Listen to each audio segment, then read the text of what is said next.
Yo, I'm a Baddie Daddie in the gym on the live. Pushing heavy weights, man, makes me feel alive. Get home from a long day at work just to see the smile on the kids as they go berserk. Can't wait to catch a cold one with the bro. Shooting the shit and prepping for the show. Counting down the days for the weekend just to get no sleep and then do it all again. All right, so what is a Baddie Daddie? First off, you just got on this fitness kick. About, I don't know, you're about, a year or two in? And I'm not hating on you. I'm happy for you. But, I don't think being a Baddie Daddie is being fitness, working out. I think it's about being overall good. If you're able to maintain your lifestyle and stay somewhat in shape, that's a plus while juggling work, your marriage, your children, and all the normal anxieties that come with life. I agree. Being a Baddie Daddie is not a baddie as far as your physique completely. Obviously, I'm built like a tank over here. So obviously, we all have goals, right? Even at 34, 35 years old, we still have goals to be in shape somewhat and be active. But that is in, our day-to-day activity as a father is trying to maintain some type of health to be able to continue to play with our kids and be there with them and go run, the football field with them and play sports with them and stuff like that. But also competing with each other and, challenging each other to be, as fit as you can be. So that's what this all stemmed from, right? Like physical fitness was it started as a group, competition back in COVID, basically. If we really want to date it back. Yeah. There was definitely some times that we were pushing each other by motivation of hating on each other for sure, which it is kind of weird, that dynamic with us, our friend group, guys our age, how a lot of our motivation is by hating on each other. It's, in a way, we are going to hate on each other more than we are going to compliment each other. But isn't that a compliment in itself? If you're paying attention to that and you're willing to say something on it, yeah, that's a compliment in itself. You're noticing enough to hate on it. Yeah, that's what a Baddie Daddie is. Like Taylor said, being the best father that you can be, being the best husband that you can be, being the best brother that you can be. We're not here saying that we are role models. We're not here saying that we live the perfect life. But we're just, trying to share our experience and build a community of people that's going through the same thing that we are, that can relate to us, right? I feel like a lot of times with some of these bigger brands of clothing and these social media, followings, these pages that we follow, you can't really relate to them on a day-to-day basis. You may laugh at their content or whatever the case may be, and you may wear a brand that you're like, oh, that's a cool brand, but I don't technically relate to what that brand stands for, So I think at Baddie Daddie, we come up with some merch, and you wear that logo, you have that hat that says Baddie Daddie, and somebody walks by, where they are in life. I feel like, anyway.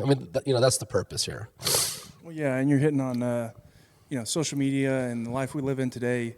You look at everything, and you got these people that are on every platform you can imagine. They're in great shape, and they're advertising these clothing. But they have all the time in the world to work out, watch their diet, balance their lifestyle. And, I don't know what their day-to-day is, but I can maybe work out. Definitely can't balance my my healthy lifestyle. Yeah, a diet and stuff is tough. Yeah, it's hard to do that when you got kids with dino nuggies on the table, and you got to do the dad tax. You got to take a little snacky. Well, as much as you and I both drive, For sure. it's getting something quick on the road. That's what's also messed up is how many, and this isn't a Baddie Daddie, relation, but just in general, how many unhealthy fast food options there are. It's pretty crazy how something is less expensive and more unhealthy than something that's going to be healthy, and it's more expensive. What's your go-to fast food? Man, I'm a Bueno head. I knew that. Taco Bueno, man. You've been that way since high school, dude. Yeah. Okay, so what is McDonald's? Fake meat? McDonald's is my guilty pleasure. My go-to fast food. Jack in the Box. Hell no. Panda Express. Yeah. So your brother worked at Panda, right? Is there some stuff there that we need to know about some of that meat? No, here's how I trick it up in my head. You got the protein, chicken. Yeah, rice. Yeah. I do half the serving of the rice. Vegetables. And I do they have that new thing. It's like super veggies or the whatever veggies. So I feel like and it's, none of it's healthy, but to me, it's all about the protein. So if I'm eating a triple plate, all chicken, orange chicken, General Towels or So's, however you say it. Yeah, the orange chicken slaps. And then what else do I get? They have so many different flavors there, but I usually just get a double serving of orange chicken. Oh, no, teriyaki. Teriyaki, that's what I get, teriyaki. Man, the teriyaki, dude, sometimes it tastes like rubber, honestly. Like, the texture gets me on that one. I put some soy sauce on it, some chili sauce, some hot mustard sauce. I'm doing everything that you shouldn't do. Yeah. I do. If I'm on the go, which I always am, I'm going to get what I want, what sounds good. I'll have a heart attack in 2 years, 100%. I think, don't misinterpret what a Baddie Daddie is. A Baddie Daddie is somebody that's going through what we go through. A Baddie Daddie is not going to be that guy that's going to have an 8-pack, right? That's not what we're trying to say. But brother, look at that right there. That right there is a Baddie Daddie. I got a no-pack. I'm losing my hair. Hey, I've done talked about it, dude. We are going to Turkey for a boys' trip. Maybe we're like 36 or 37, and that's in a year. Well, for me, it's in a year. For you, it's like a year and a half. Yeah, and we're gonna get that hair transplant. Ever since I've liked one video on TikTok, it's on my feed all the time. It's on my FYP. So I'll tell you this: when I was 26, I never envisioned myself losing my hair by the time I was 35. Yeah, never thought I'd do it. You and I have like similar texture of hair. It's hard to control. It's curly. It's thick. It's thinning. And now we're losing it. So I think I'm going through like a midlife hair crisis. That's why I'm like doing this like little mullet thing out the back. Yeah.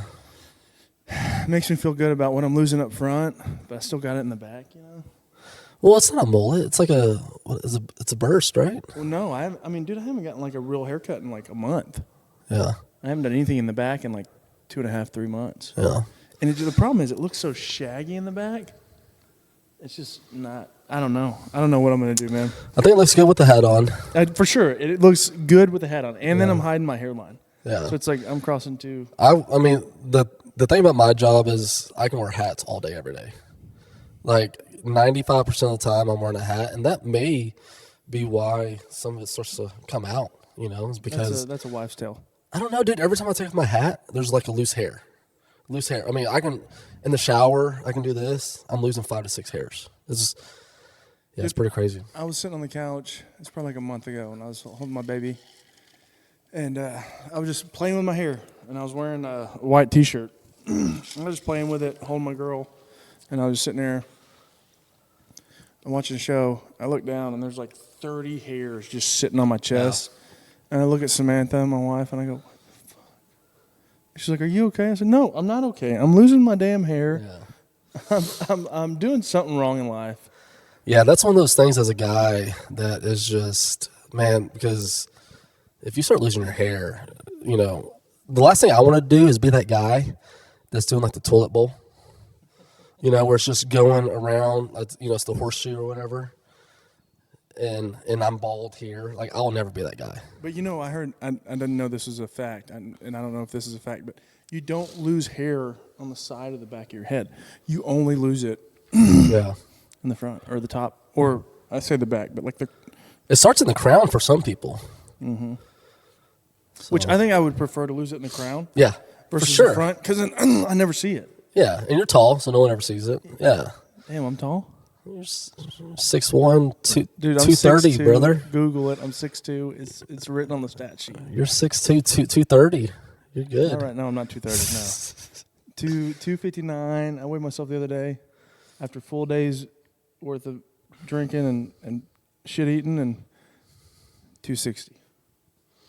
It's better than like 6 months ago. Well, no, probably Probably a year ago, I was about 270, 275. Yeah.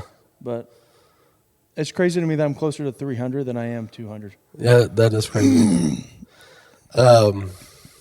Well, we do promote some fitness here. What is your goal? Like I know that you say your diet is tough to manage. You're not trying to work out every day, 3 to 4 times, just stay active. Every guy has a goal, right? What is your goal with your fitness? I definitely want to lose weight, but the problem with me is I'm not trying to lose weight to look better. I'm just want to lose weight just to feel better. And what I mean by that is I'm 260. I'm not a healthy 260. I'm not a unhealthy 260. I'm somewhere in the middle. And I carry my weight well. I got a lot of muscle on me. I don't want to lose muscle. That's my problem. But I don't eat. I don't eat to maintain this weight. So 3 months ago when I was 250, I wasn't eating. I was eating 1 meal a day. So I think the problem with me is, you talk about diet. It's not necessarily diet. It's just I was so accustomed to eating 3 meals a day, breakfast, lunch, and dinner, and snacking all day, to where now I try to wake up, have my coffee, maintain to about 12:31, depending on the day, have lunch. But the problem is when I eat lunch, I usually overcompensate with lunch. I shouldn't be getting a triple plate from Pan Express. Yeah. I should get in a bowl. Yeah. But the problem is it's a mindset of eating. It's so much of it's a bad habit for me because I'm so used to consuming so much food, and I don't need to consume that much food because, to maintain the muscle that I have, but my exertion isn't as much as I'm consuming. And I think that, to me, that's my goal is consume less, exert more. I'm not getting down to the nitty-gritties of macros or micros or all that stuff. I know I don't need to eat as much as I do, so that's it. Yeah. Lose weight. I want to get down to 245 by the end of the year. So it's 15 pounds. That's very achievable. But I haven't weighed 245 since I played. Yeah. And I was doing so much to maintain 245, and all I do is lift weights now. I don't do any cardio. Man, and that's But I ran a mile today. over under 10.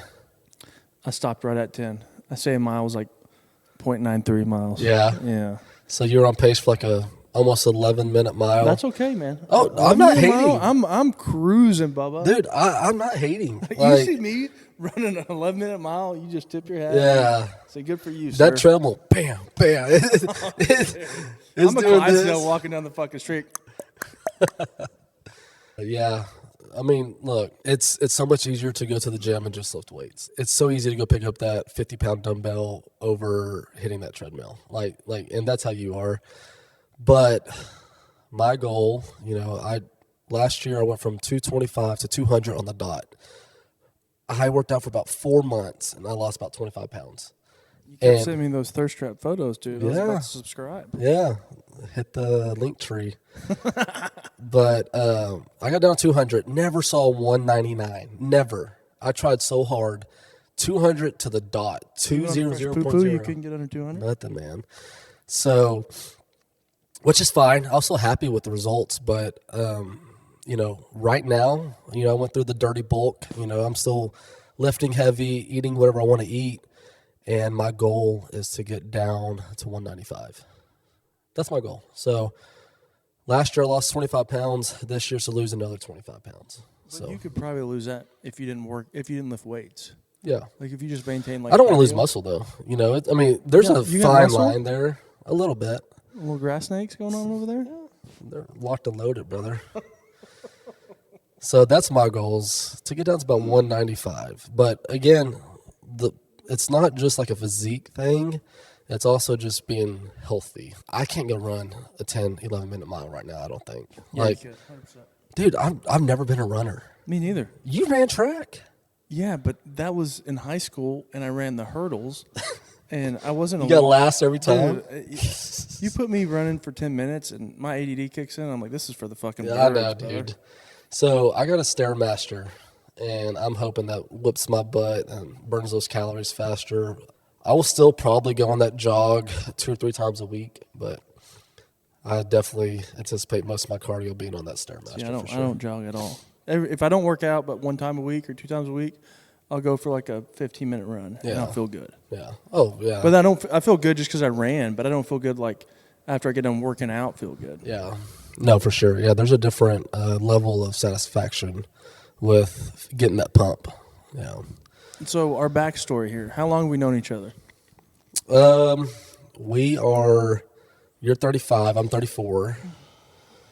We kind of knew each other, growing up. So I don't know when we became like best friends with me, you, and Timmy was probably 12 years old. Yeah, I would say that. So like 7th grade, 6th grade maybe, but more so like 7th and 8th grade.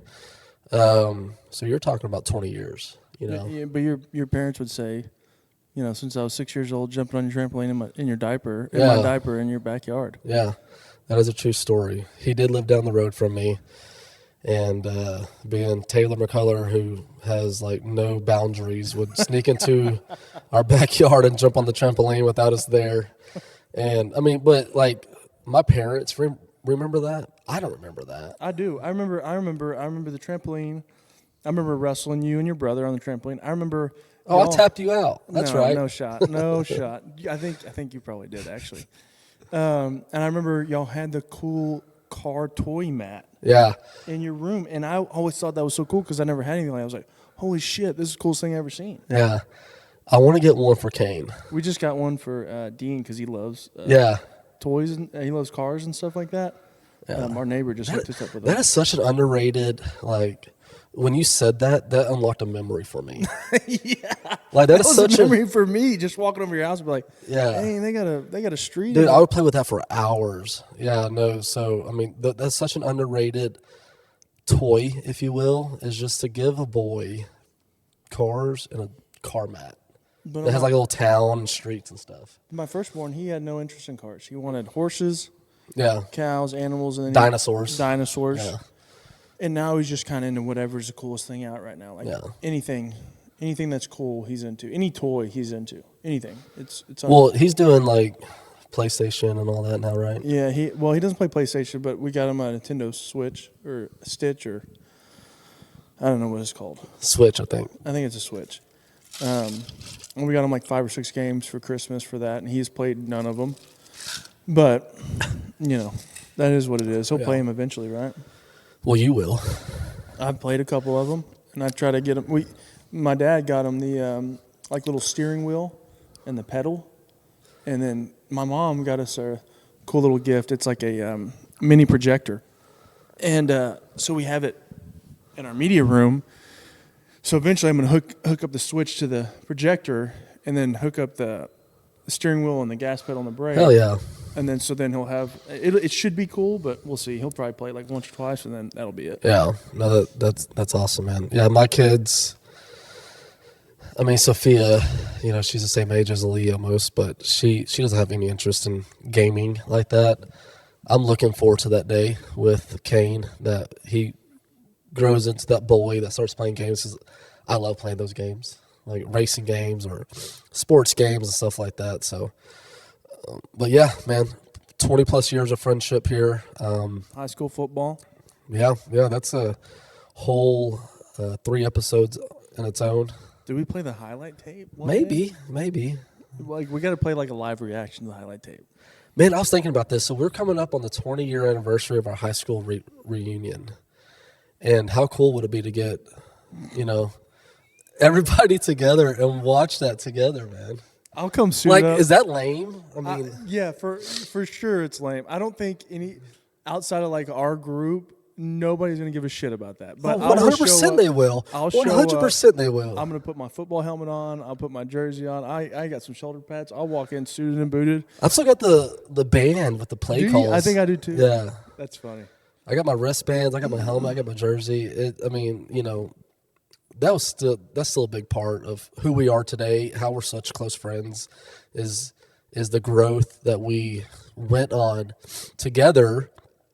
From young boys to 18-year-old boys playing football together, it's a big part of our friendship and our group of friends is that's the mentality. And I think that, even today, that's why sometimes I feel guilty if I don't go do something, exercise, working out, because it's in my mind. Growing up for playing football for 10 years, it was always you're doing something.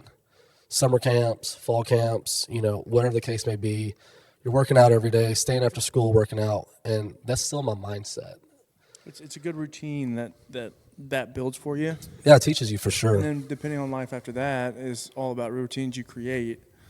For me, I played football for majority of my life still. Yeah. Not on the back end yet, and that's how I am. Like, I have to go work out. If I don't go work out in some form or fashion, I feel like a POS. Like, I don't know.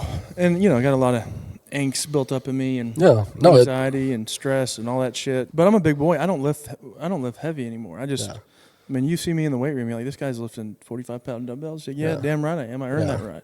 My knees hurt. My foot hurt. My shoulder hurts. Yeah. I'm only 35. CTE got me. You know what CTE stands for?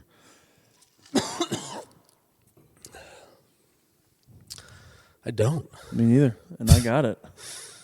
You think so? 100%. This is bro science here. But what I know about CTE, if you've had like any type of like concussion playing any type of sport, you probably have CTE. Yeah. It's a level of CTE. But I don't do much research into it because when it initially came out, CTE, everything was like just described to me as like type A personalities. Moody, hyperreactive, and I'm all those things. So those are symptoms of having CTE. I don't know. But that's it's like CTE is from having concussions, right? Like, you have to have concussions to have CTE. I believe so. Yeah. Dude, I'm pretty sure I got concussed one time. But if you ever saw, but the terminology of like concussions or being concussed has developed so much. Like, if you ever saw stars, that's a form of a concussion. We talked about talking about descriptive words to describe each other, and you're starting this off because I guess I can start it off, but 3 things that we thought described each other. But yeah, I think this is crucial because our audience, most of them probably know us, right? Our listeners or viewers are going to be people that we know. But if this reaches people that we do not know, I think this is a good introduction to us as people. So, do you want to start it off or me? You have the 3 ready? I have 2 of the 3. I have three. All right, you go first. I don't know what my third one is yet. One way I would describe you is emotional. You wear your emotion on your sleeve, whether you're happy, you're pissed, you're sad. You are an emotional person. And that's not a bad thing. Like, I lack emotion, not like in a sentimental value, but if I'm pissed and I go to a party, I'm not going to wear it on my sleeve. Like, I'm going to brush it off and act like everything's fine and address it privately.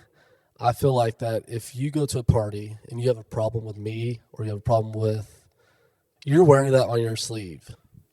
I think people that know you would agree with me. I mean, I have to agree with you because I used to hate hearing I'm emotional. Because when I hear emotion or emotional, I think about crying. And I do cry, but I don't like the idea of crying. I don't like anything it stands for. So when I hear emotional, that's what I think of, crying. And I do cry, happy cries, good cries. I am emotional, and I've come to that understanding of myself. But I don't like that.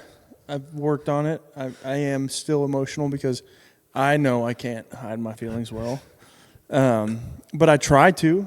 There's people that don't know I don't like them, and that's a good thing. But when I have my RBF on, like, nobody can read me. I don't know if I'm happy or mad. Well, I think naturally, if you have your RBF, people are like, "Oh, this guy's a douche," or he's pissed. That's 90% of the reason why I've ever gotten a physical altercation is because of my RBF. All right. Don't get emotional on me, brother. I am getting emotional right now, actually. Oh, am I going now? Yeah. We're gonna go back and forth. This is gonna be ping pong here. Well, I said this last time, and still just You're an entrepreneur, man. Okay. Everything you have. I feel bad now. Like yours is maybe like a compliment, and mine was meant to be a compliment, but I think that you may take it as the wrong way. No. I don't. I take it as like anybody who knows me, I think would say I'm emotional. No, I don't. That's just me being real. No, but I mean, you are an entrepreneur. I mean, this podcast is you. Everything you've built with your company and your business, that takes balls. And I don't know, and I told you this last time, and I've told you this a couple times, but what you did to quit your job and start this company it takes a tremendous amount of confidence and just balls. Yeah. That I don't know. I don't think I have. I don't know a lot of people that do have. Yeah. And you're eager to work. You're eager to grow.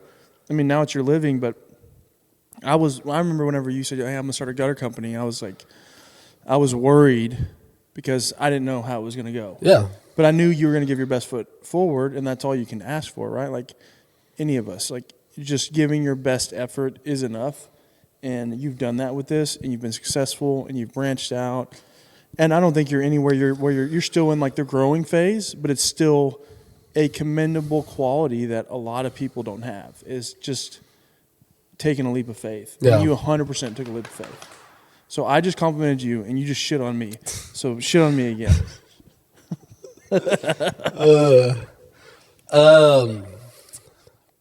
The second way to describe you would be brother's keeper. I think you are that to the T. If you love somebody, or you're invested in somebody, or you're on their side, you're going to have their back regardless. I think that comes from past experiences, obviously, but I think that if you're in someone's corner, you are in their corner 100%. Now, bridges can be burned for sure, but I think that's a good quality, man. Like when someone's in your circle, they're in your circle, and you're quick to be that person that can be a phone call away, for any type of conversation, any type of direction, any type of advice. So I would say brother's keeper is the second way that I would describe you. I actually love that. I Yeah. love that. So that's a compliment. That is a compliment. Right. I'll take that as a compliment. That's maybe the best compliment I've ever gotten. One of them, for sure. Top 5. Good. I wanted to hear it again. Can you say it one more time? No, talking about me now. Okay. I was thinking about this earlier. You're a good listener, because in our long time of friendships and of being friends, and how long you've known me, you've always listened. Anytime I need to talk to you about anything, you've listened and you've been there for me. But you've also given good feedback, like unbiased feedback, like giving me understanding, but then also giving me insight to different scenarios I may not have thought of, or because I am emotional, to where if I'm angry, I'm angry. So I just want to be pissed. And if I talk to you about it, you're like, yeah, but it's understandable because, this A, B, and C, and you've always provided that for me. So I was thinking about that earlier. I was working out earlier. I was like, Kevin's a good listener. God. That's what it looked like. But no, I think that's a great way to describe you, because, you say you're not emotional, but part of having emotion is just being able to listen to people, and you're a great listener, and you respond well too. But I think that's a really good attribute that you have that I don't know if you've taken a seat back to kind of understand. Yeah. But yeah. That's good, because my wife tells me otherwise, that I don't listen. The third way I would describe Taylor is competitive. There's always an aspect of competitiveness. Sometimes that you're not the best fantasy football player. but you will compete your ass off, and you will still get 9th and 10th place. On the football field or in life, I feel like that you're always giving your best effort. You're always setting a goal that you're trying to achieve, and we're all in the playing field. Everybody out there is in the playing field of where they are at in life, and you're always competing to be at the top. So I would say that you're very competitive in the nature of your work ethic, right? How you're, trying to every day be the best that you can be at your job, that the best that you can be as a father. And it goes back to obviously being, high school friends and teammates, and seeing that you were challenged and always told, no, you can't, and you did, right? So being, that brought out your competitiveness, and you definitely proved a lot of people wrong. This chapter of the podcast is bromance. This is what this has turned into. Look, PSA to all the guys out there, sometimes it's cool, it's good to compliment each other, and let the other guy know where they stand and how they help you. So, I was talking to somebody earlier today, and they were talking about this. I don't do well with compliments. I don't know why. I always strive to get a form of appraisal, but I don't. I like hearing appraisal, but I don't. I don't know how to say it. It's just I like hearing it, but it's one of those things where I've always operated off of not being enough, not doing enough, not knowing enough. So when I hear stuff like that, I agree with it. I am a competitor, but I don't know what that is. I just, it is a compliment too, so I appreciate that. But I'm going to one-up you here. And the third thing I would use to describe you as a friend, because you've always been a friend. And maybe that goes back to being a good listener, but we've known each other for so long. And right, wrong, or indifferent, you've always been a friend, a good friend, a bad friend, an enabler, whatever the hell you want to label it as. But you've always been there as a friend, through my good times, through my bad. And there's nothing more, I think, you can ask for in life is having a good friend, and you've always been a good friend. I appreciate that. And I'm gonna one up you here. No. I've told somebody, because you said you've always been a good friend in life. I've told people, everybody needs a Taylor McCullough in their life. Dude, growing up as a friend, what you were, to us as a friend group, you're always that guy that would be the life of the party, that would be the first one to have your back. He loves to fight, so he says it finds him, but I swear he looks for it. That guy to always, you're good at conversations as well. Just sit down, sit back, put the phones down, and just talk. I think everyone needs that, and you're always that. So I'm going to explain something. I don't love to fight. I just don't shy away from confrontation. There's a difference there. I describe myself as I go to a lot of places, and there's always an asshole in a place, and I will find that asshole. And I have gotten better at deterring the assholes. And I've been with you a handful of times when we have found those assholes. But we'll save that for a full episode of your fights. And you've seen me grow. I've turned away some 100%. assholes too. But that's part of like I think, and you said it before in one of your stories, it's part of being a father now, because you second guess, man, is this worth it? You told me about one of your stories after having Lee and, an altercation that almost happened. And in the back of your mind, you said, this isn't worth it, So that's also being part of, that symbolism of being a Baddie Daddie is, putting your kids first. Yeah, 100%. And you've heard the story, the whole vernacular that having kids is life changing. It is life changing, but it's not like you have a kid and you just change. You change gradually as a person, and your kids are the reason why you change. Oh. You don't realize it until you do different things or you make different decisions, but that's why it's life changing, because it's you're putting someone else first, and you do that with marriage.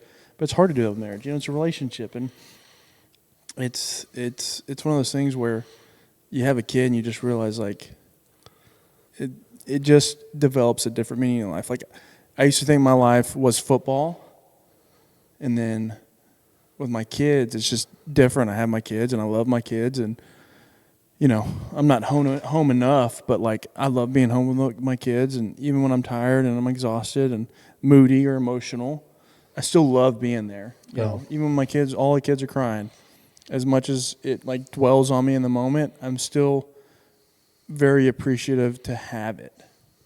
And I never would have thought that ever. Yeah. All right. This is what I was thinking about. I've been thinking about this for like probably the last 4 or 5 months. And you said I was emotional. And I am emotional. But I had a conversation with my brother about 4 months ago. Intoxicated, and he deals with a lot of anxiety. And the reason why I like this topic is because you say you're unemotional, but I'm going to put you in a corner here. You deal with anxiety, but I want to hear how you deal with it, because I think about my anxiety, and like 2 nights ago, I couldn't sleep. I was up all night just thinking about work, life, my fears, all the unknown. And I think it stems from football for me, because a lot of my life I work really hard for what I have, what I can achieve, and then when you get something just ripped away from you without doing anything wrong, technically, I think it created a fear in me that I realized like I'm not in control. And so like with my emotions, I am in control, and I've tried to control them and harbor them.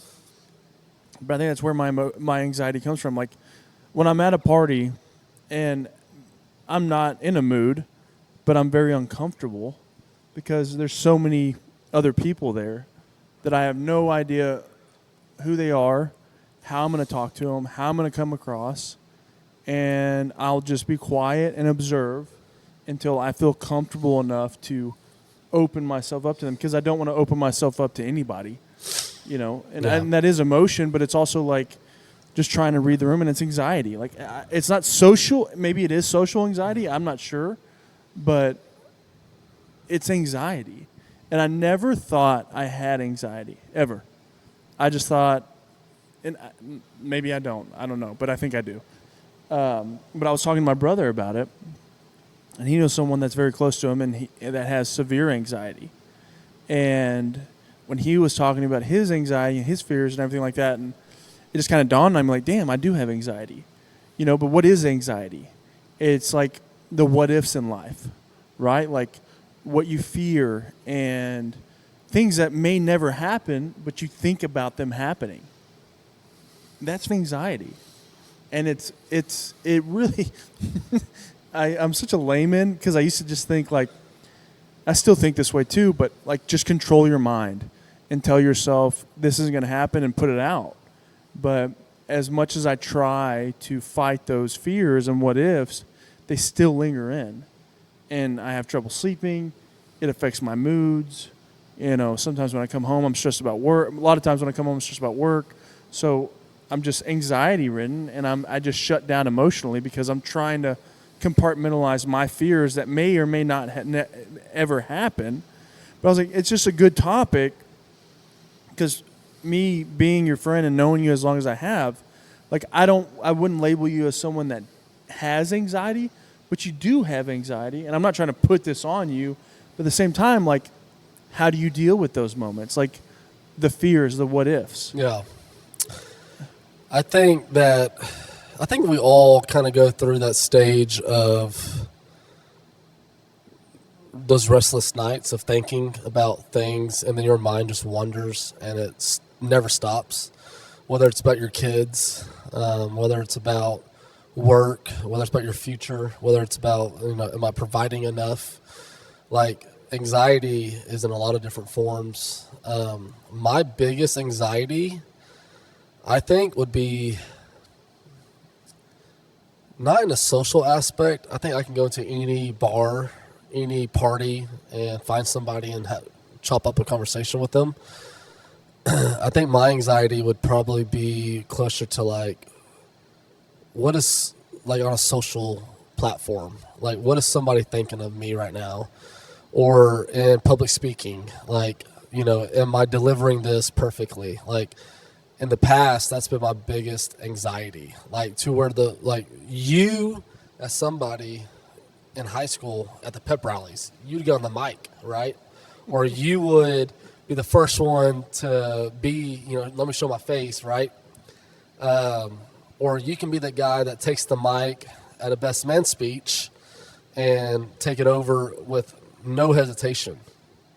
My anxiety is more or less like, what are these people going to think of me? That's always been my anxiety. But from a father perspective of being, you know, of having anxiety, it's also like, what would I do in certain situations? I think like that keeps me up at night. Is, you know, you see so much shit going on in the world or with kids, and you know, seeing TikToks of this or that, of all this bad news about, you know, your kids and these stories. That, you know, from a fatherhood perspective, that would be my anxiety. But I cope with it by knowing that I'm doing everything that I can possible. So I'm very optimistic, you know, but the way I cope with it is knowing, hey, I'm doing everything I can at this point. If anything happens beyond my reach, like, that is fate. Like, and that's not a way to cope with it, but that's a way of understanding and coming to the, you know, conclusion. You can't control everything, you know. So I would say that I do also go through anxiety at night, right? But it may not be the same exact as yours, but mine is more or less with my kids, like being put in situations that I can't control and letting it be, saying at the end of the day, I'm doing everything I can to raise them the best way I can, to protect them the best way I can, and anything beyond that is the way it's supposed to be written. So when you say fate, what do you mean? Like, it's meant to happen? Like, that's, it was I going think to so. I mean, I don't think that everything for the next, 20 seconds around the whole world was scripted. Like, there's not a script out there. But I do think that everything happens for a reason. Yeah, for sure. That's. I mean, I think that's a philosophical belief. Not trying to get into religion, but I feel that same way too with my relation with God and Christianity. But I don't fear intangibles with my kids, just because I believe everything's going to be okay. Because if you don't, I don't know what else. I don't know what else you do. I don't know. You drive yourself crazy. Yeah. But it's faith and trust. But I don't have those anxieties just because we got a good household. We do our best due diligence to put them in the best environment, regardless, wherever they're at, whoever they're with. And I think that's just faith. But, in like situations like I get anxiety about like what if something happens to my kid, but I also just dwell back on I'll handle it the way it needs to be handled. Like me and my wife, we watched this movie this past weekend. It's called Speak No Evil or See No Evil. I think it's Speak No Evil. I thought I saw that. Is it on Netflix? Oh, shit. I don't know what it's HBO. I think it's HBO Max. Oh, okay. And we watched it, and it's one of those. You talk about like emotions. I'm a very social person. I can be very social, and I think that's a part of my anxiety, like feeling comfortable in a situation I don't feel comfortable in. Like traveling abroad, like we've always made friends. That's like the premise of this movie. It's like meeting somebody in Jamaica, and then I can get along with I think anybody, but I also like have that barrier too, and that's what the premise of this movie is. Like they meet these people, you don't know them from Adam, and then they travel abroad the following year, take their family with them, and it's a nightmare. And Samantha looked at me, and I was just like, I can't watch this. She's like, why? I was like, because I know what I would do in this situation. And she gave me a compliment, and she didn't even know she gave me a compliment. She's like, I'm not worried about this because I know I'm not married to a pussy. And I was like, okay, that's fair. Because there's like so many situations where I'd be like, nah, we're fucking leaving, or nah, this ain't happening, and I just get the fuck out of Dodge. I can see how your anxiety builds up because a lot of times you are, the first one to step up, right? So if you go into a social outing with friends and someone can't control their alcohol, or someone puts themselves in a situation to where they go talk to a group of people that we don't know, how's that conversation going to go, right? How is that reaction going to be? You're the first one to be that line of defense. So, yeah, I can see that anxiety there. For me, I'm kind of like the guy in the back. Like, okay, well, if something happens, we can talk ourselves out of it. We can see what's going on. You're the one that's like, no, there ain't no talking. Why are you, responding this way to my friend or to my wife? So you carry a lot more weight with like the responsibility, I think. I'm definitely dying first in a horror movie, 100%. You're what? I'm dying first in a horror movie. Yeah. I'm definitely going out on the shield. Okay. Well, yeah. Not because, and that's not the smartest aspect, but it's like, to me, like when I see situations, you got to act, and I would rather act than react, because then I have a sense of control of the situation, right? It's like we were watching that movie, and I was like, Samantha, in this situation, I'm dying. You gotta rally the troops. You gotta get out of there. Like, I'm not making it. Yeah. I'm not making it out of that room. Like, I'm sacrificing myself for the greater good. Yeah, and we're all pushing you, and we're all running. Yeah, you're surviving. And we're surviving, brother. Take care of my kids. Take care of my family, please. Oh, shit. But I wanted to talk to you about that because I know you deal with it. Everybody deals with it, but I never believed in anxiety. Honest to God, I thought anxiety was just a way out. Yeah. Like it was another term. We live in a world where everything has terms, definitions, and I always thought, like, dude, just mentally bear through it. Like, overcome that obstacle. And I have, but I don't know how people live with, like, crippling anxiety, what that is, what that feeling is. And, over the past, like, 5 or 6 months, I've had an epiphany. I don't know if that's the proper word. Have you ever taken medicine for anxiety? No. And you wouldn't? Why? Well, it eliminates it. Yeah, but what? It calms it. Sure, but then what? I feel like anxiety. I still feel like I can tackle my own anxiety. I can deal with it. It's not something I control. Yeah, I have sleepless nights sometimes, but that's, again, like you said, that's life. Like, everybody has those nights, right? It's not to that degree to where I feel like I need to be medicated.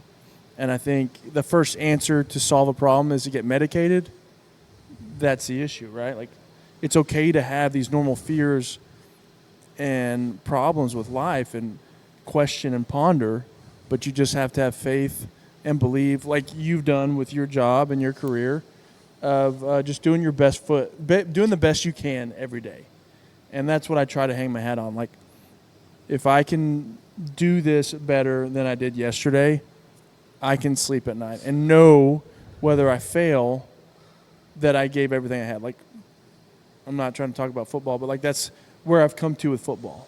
I had a problem dealing with not being able to play football for the longest time because I had no idea why, and if I failed miserably, I would have been so much happier just falling flat on my face and knowing I didn't belong there. But playing and being a part of it, I proved to myself I deserved there, and then having it ripped away because I was that guy that just put his blinders on, showed up early, left late, did everything right I could, but I was not sociable. Like, I just wanted to be the best football player I could. And I think that's not the whole reason why, but I think that's part of the reason why my career was cut short. But, I mean, it is what it is. I'm so grateful for it and thankful for it now. Yeah. But also, we're able to do this stuff, like what we're doing right now, because of our wives. Yeah. Huge shout out to them for sure. I mean, they're with their kids right now, and You can't thank them enough, but they're a lot of who we are and why we are, Yeah. you know, and I think that's important to say as well, because I don't think without my wife I'd be where I am in life. And I don't mean that from like, she's given me so much strength and support that I didn't have for myself. I think that's why I don't like compliments very well, because you do things, but you don't know why you do them. And then they're your why. You know what I'm saying? Yeah, for sure. But you don't know they're your why until they become your why. And you sit back and you ponder on it and you're like, so, you know, that's what being a Baddie Daddie too is. That was a good first episode. Yeah, man, for sure. This is fun. Yeah, I mean, that's what it's about. We're I mean, maybe, you know, this can grow into something. You know, obviously we started a podcast and a brand to kind of relate to people that are going through the same things that we are, same life of, or same stage of life that we are in. And so that's why we're doing this. But, you know, hopefully we reach the right people and we can grow our followers and, you know, our community and be an avenue for guys like us. Yeah, man. You are enough. Yeah. You are enough. Every father out there is enough. You're doing enough. And all you can do is do a little better each day. Yeah. And that's being a Baddie Daddie.